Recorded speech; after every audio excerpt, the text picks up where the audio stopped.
Dr. Patty Ferris. I'm a board-certified dermatologist, and I'm your host for this episode of Skincare Confidential.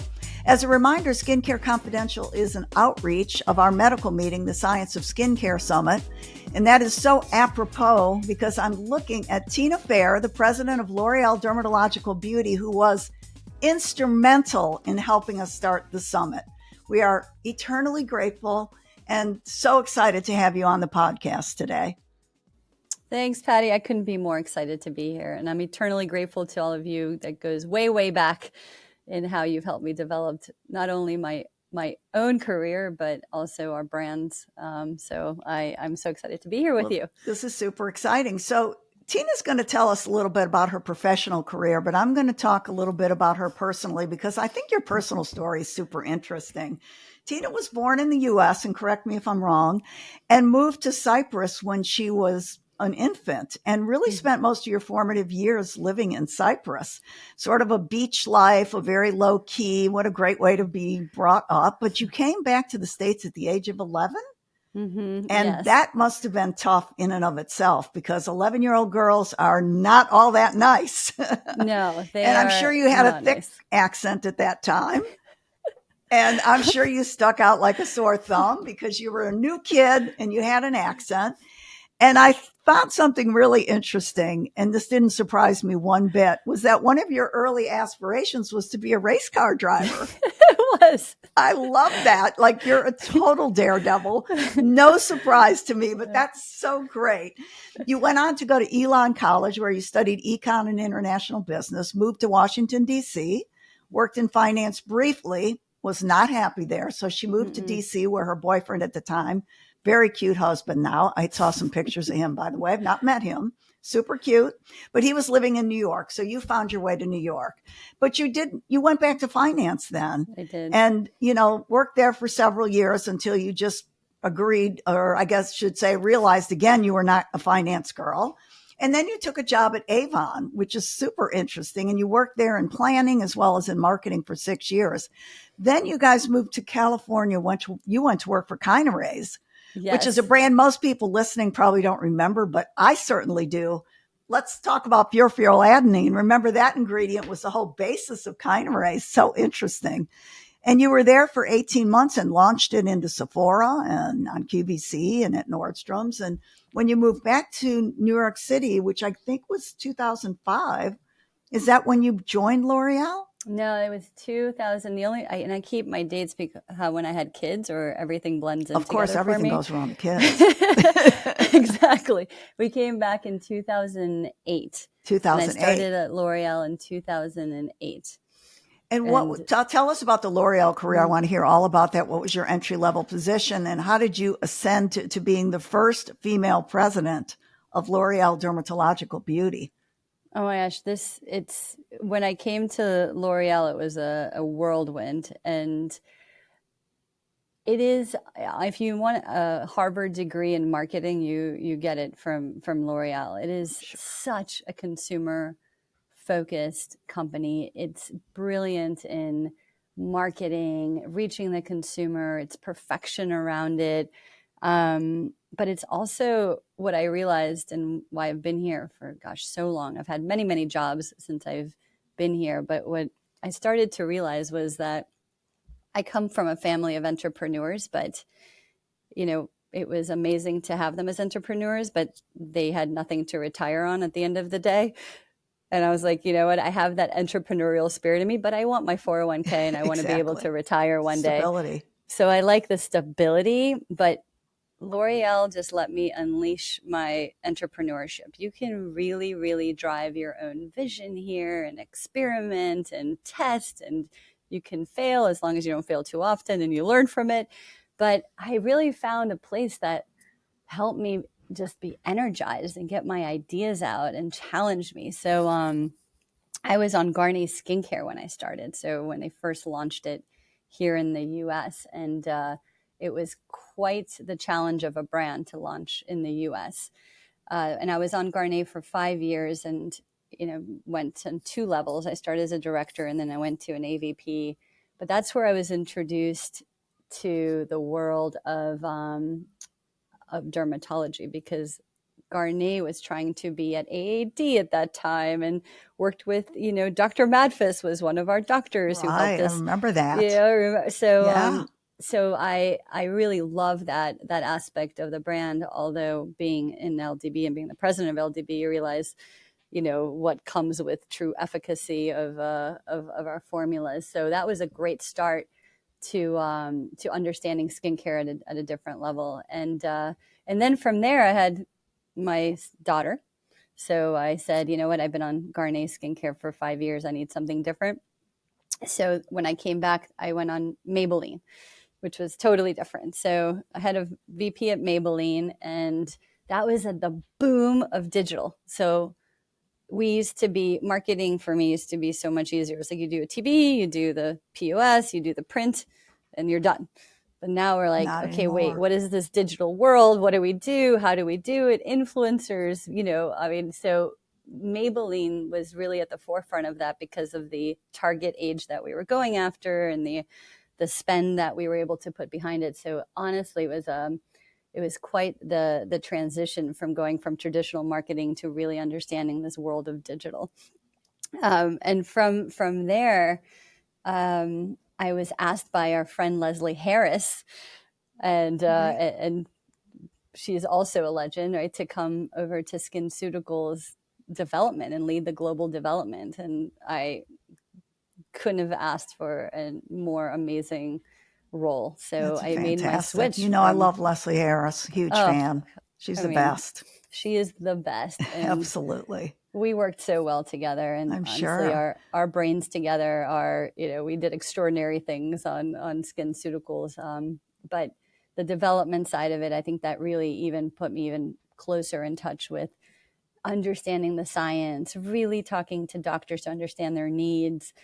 It's such the efficacy and this testing and the knowledge that goes behind every product. It set me up to love, love, love, love, love skincare, and also just love this proximity with doctors Being so so close to much. the industry, to Yeah. medicine. Yes. And I that's always where we say, met. I always say it's really where mass market meets medicine. This is the Yeah. intersection between mass market and medicine. You tell the audience about L'Oreal Dermatologic Beauty. What brands are in it? What brings those brands together? So L'Oreal, we rebranded ourselves L'Oreal Dermatological Beauty, Right, formerly known as Active Cosmetics, and this division overlooks CeraVe, which is our biggest brand, right. mass brand, La Roche-Posay, which is our second biggest now, mass medical. We also have Vichy, and we have SkinCeuticals, and now we acquired, it's been a year, Skin Better Science. And we bring these brands together under L'Oreal Dermatological Beauty because they're all just medically based. So the purpose of this division is dermatological skincare for all. And every brand touches the medical community. So we have great synergies. We show up together, in a lot of places, congresses, Oh, events. yeah. But the synergies are incredible. But I think the authenticity of all the brands that are rooted in medical and the purpose that each brand has, it really drives the culture and the energy of the people here. They're invested, they're passionate Well, and about these you brands. spend a tremendous amount of money on research, Yes. throughout all of the brands. I think those listening, physicians understand that many of these brands are so rooted in science. SkinCeuticals actually started years and years ago by a dermatologist, Dr. Sheldon Pinnell, who put antioxidant therapy and cosmeceuticals on the map. And then you have, the whole CeraVe story, La Roche-Posay with the spring water and all of the medicinal Yeah. benefits that have been teased out through scientific study. I mean, it's a phenomenal story just in and Yeah. of itself, the way these brands have, just again, so well rooted in science. And it's why dermatologists recommend them all the time. Well, it's also why we partner with dermatologists to ensure that we're looking at the right studies and furthering research. I think what I loved and is that we're not just researching new ingredients and new products, which is, yes, a big core of it. Yes. We're going back and saying, what more can we learn about what these products do, whether it's, atmospheric aggressors or whether it's damaged by sun or whether it's blue light. Like it really, the level of knowledge that we're gaining on these products. And I think one of the new intentions that we have is also ensuring that we're testing across all skin types, and Right. ensuring that we further research and knowledge on skin of color. And we partner a lot with our dermatologists to understand where the gaps are, what kind of testing can we do to contribute research. And I think that's another, we're nowhere near done with the level of research and the amount that we want to, to bring forth and partner with. Well, I also think a place that you've really been on the forefront of is integrated, always easy to confuse those two words, integrated skincare. In other words, for the audience who doesn't know that term, using topical skincare in combination with in-office procedures. And L'Oreal has done so much great work in that area, pairing their skincare products with the things that we're doing in our practices with patients. Absolutely. And the investment that goes behind that is big, and Big. understanding what's the right product to pair with the procedure so your patient has the overall best outcome. Right. Yeah. And we took a lot of advice on the protocols and what to test and what what you're looking for post procedure that's most effective. So that is something that we are investing even more in. We believe in it, and we're there Yeah. to serve the doctor and the patient and ensure that what we're pairing is the right end benefit for your patient. It's really important to us to have those studies, because unless you have a study that proves that that product is safe post procedure and that it's beneficial post procedure, we don't feel comfortable using it. And you've done a lot of great work in that regard with laser resurfacing, with body contouring, we could go on, but lots of good studies and work done with the L'Oreal Dermatological Beauty brands and those procedures that are integral to everything that we do. Talk a little bit about Skin Better, which is one of my favorite lines. I've always loved it. You know that.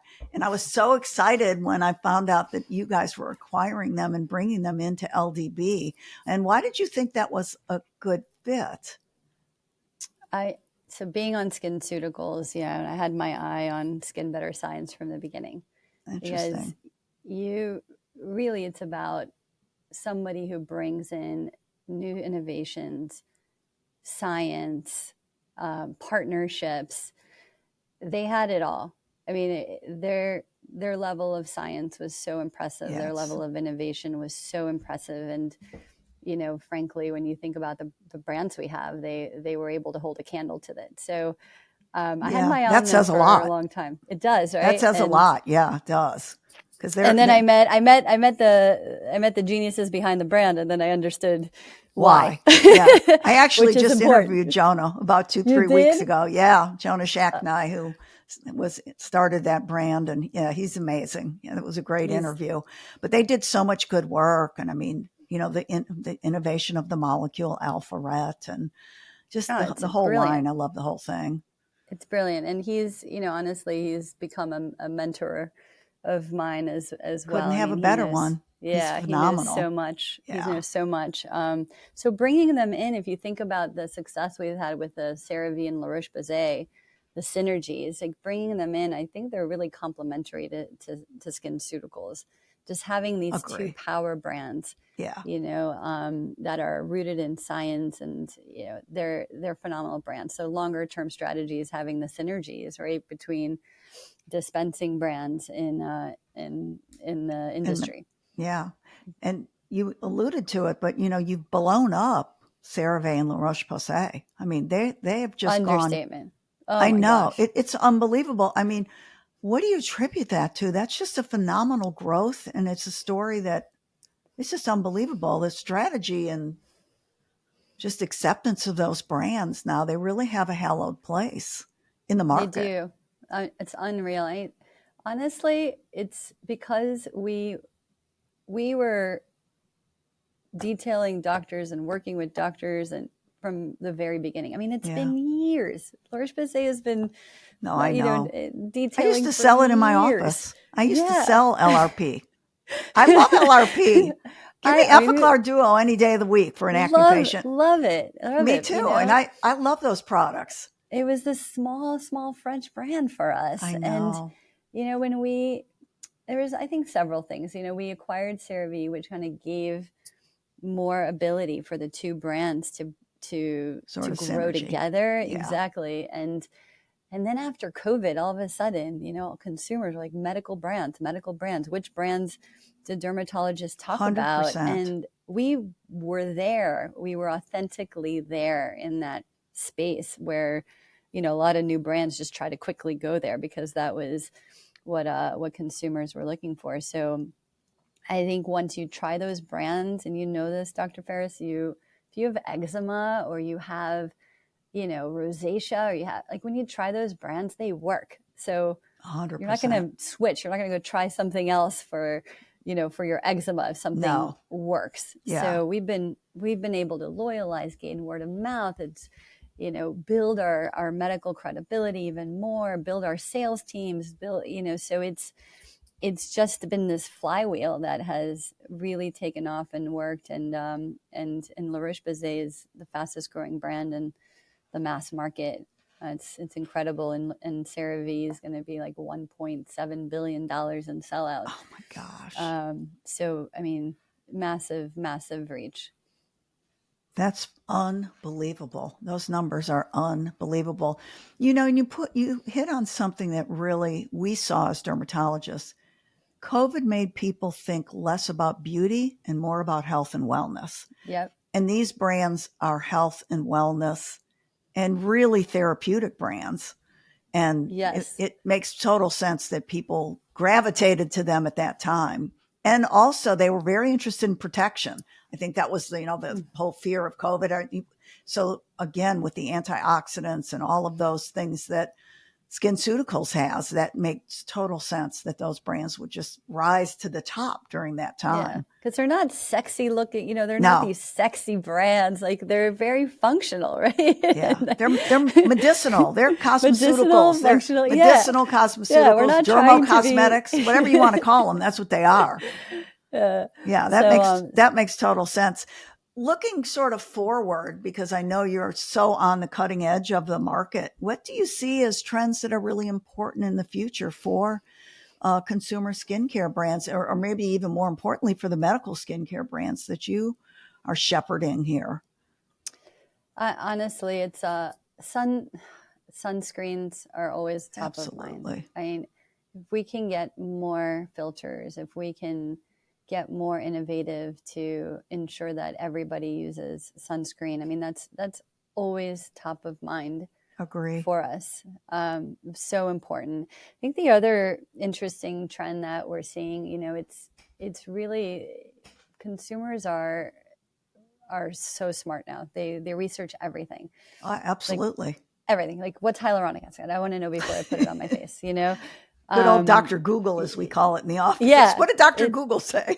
What did they say about hyaluronic? Should I put It's it on my face? unbelievable. But you see this increase in serums. You see this increase in products that are, driven by glycolic acid and Yeah, hyaluronic acid. And then they're looking for efficacy. Like, right. what's safe and effective, and these serum formats that used to be like impossible to get any traction on with consumers Now is they love them. yeah, it's starting to grow. We also see that personalization it's a big deal. Yeah, And we haven't, I think we've got a ways to crack it in beauty, but even through AI, but there is a personalization, especially with the Gen Z, that is going to become more and more prevalent. And I think the reason they want a dermatologist recommendation is because it's specific specific to to them them. Mm-hmm. and what they need. So, I mean, I would think about what personalization will look like in the future. And it's like, I don't want what everybody has. I want what is relevant Right. for me. So Yeah. those are the great thing that we do see, though, is that during inflation times and, you know, uh, economic future, where are we going to be? Consumers still buy skincare. They see it there. It is for them an essential, which is incredible.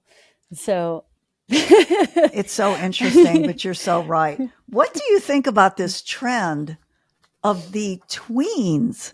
These young kids are so into skincare. Now, my grandkids are like 8 and 9, and they're talking to me about skincare. Every time they see me, they're like, Yaya, what do you think about yeah. this? Yaya, of course. I'm like, are you kidding me? You're 8. Like, you don't need anything but a sunscreen and something to wash your face with. They've got like shelves full of product. It's Shelves. unbelievable. How did this happen? How did TikTok? Yeah.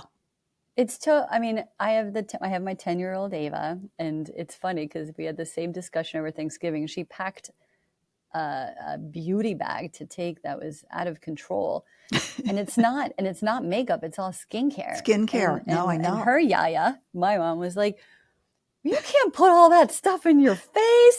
You're only 10 years old." And she's like, "Mom, this is for hydration, Yaya, and this is for this, and this is for that." And she knows more than I do. But it's TikTok. They have such access to influencers, and they know what's hot. Like, she's take me to Sephora. This product's hot, But yeah, you're right on. I know. And I literally myself posted a TikTok today about 3 things not to put on these kids' skin because, they're very intrigued by the marketing hype. They love brands that have these sexy names like Bubble and, whatever, whatever appeals to a child. Yes. And some of those brands are actually not appropriate for them because of the level of actives, and they're formulated for older anti-aging patients. They're not formulated for these children. Yeah. So it creates a dilemma for us if the kids aren't supervised by their parents. I look at stuff. I have to go back and see what you put to make sure that exactly. I have to make sure. But no, she tried to use AGE interrupter. I'm like, oh, what are you interrupting? Like, you're 10 years old. You're 10. You don't have one glycated protein in your entire body, sweetheart. I'm like, give that to your grandmother.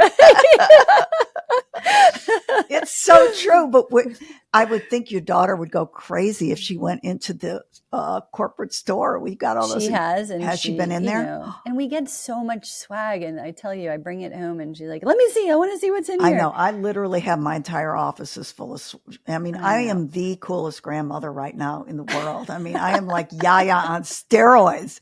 My grandkids didn't even talk to me a year ago. Now they're like, Yaya, what do you think about this? What do you think about We're coming that? to your office. It's hilarious. I give them things, but I have to be really careful. They're like, what about this? I'm like, no, it's for hyperpigmentation. No acids. I'm like, no acids, right? Like, yeah, exactly. It's unbelievable. Like, stick with hydration formulas, but no, they love their masks too. Like, they like the masks, and they like all of it. It's a lot of gadgetry.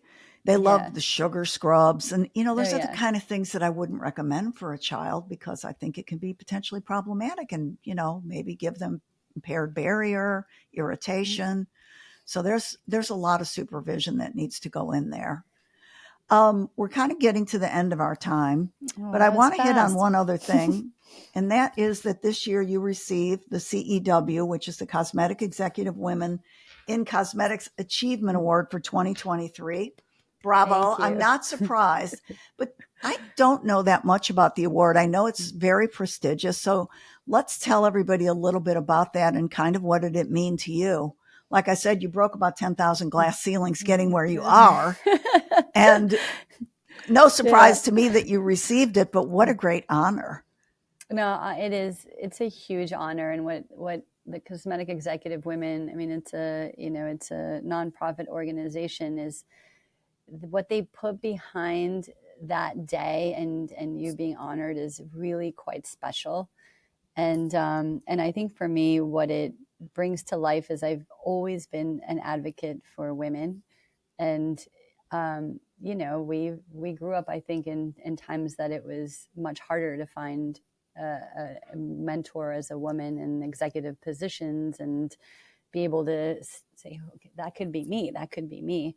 And a lot of this, yes, it's doing well in, in your business and making a difference. But a lot of it is also what you're doing for women and like you said, breaking those glass ceilings, mentorship. And that's very, very special to me.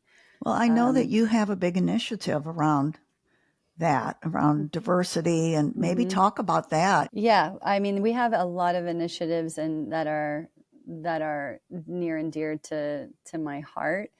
And diversity is not just women. It's, you know, it's so much. It's, for me, it's giving access to people that need access to skin checks, that need access to a dermatologist. And I think that's the initiative that you're talking about. Yeah. Is like, how do we close the gap in the accessibility of a dermatologist and the importance of seeing a dermatologist, and the power of all our brands. We're looking, how do we come together and try to close some of the gap, you know, and try to put things in place where you can go and get your skin checked. So we have a lot that we're working on. It is a passion of mine, but I mean, overall, I think all of our brands give back in incredible ways, and we're only gonna do more. And I think the dermatologist community has been incredible partnership. Skin of Color has been an incredible partnership for us. Howard University, you know, so we have a lot to do. We're just getting started, but you know, I think the partnership is there, and I think absolutely the need is there. Yeah, anything you can do to increase access right now. It's really difficult, and especially in certain places in the country where people just can't access dermatologists. No, the derm deserts. You know, the derm deserts. I've not heard of that term, but that's great. That's how we coined it. It's like, how do we bring access there? Because there's huge areas where we call it the derm desert. Very interesting. No, that's a huge problem, and a great place for industry and dermatology to work together. Well, Tina, I can't thank you enough. We tried to schedule this several times, and we finally found the time we could all get together. You're like the global globetrotter, you and Ted, who's off in another country right now. Yeah, we missed him. I know. We missed you, Ted, even though we gave you some grief before the show. We did miss you. But anyway, Tina, thanks for your time. I'm so appreciative, and for your support of the summit. We're eternally grateful. I hope that you'll be there this year. We're super excited about Austin in 2024. No, it gets better and better every year. I'm incredibly proud of what you have built. So I'm there, and I'm always supportive. Can't wait. Thanks so much, everybody.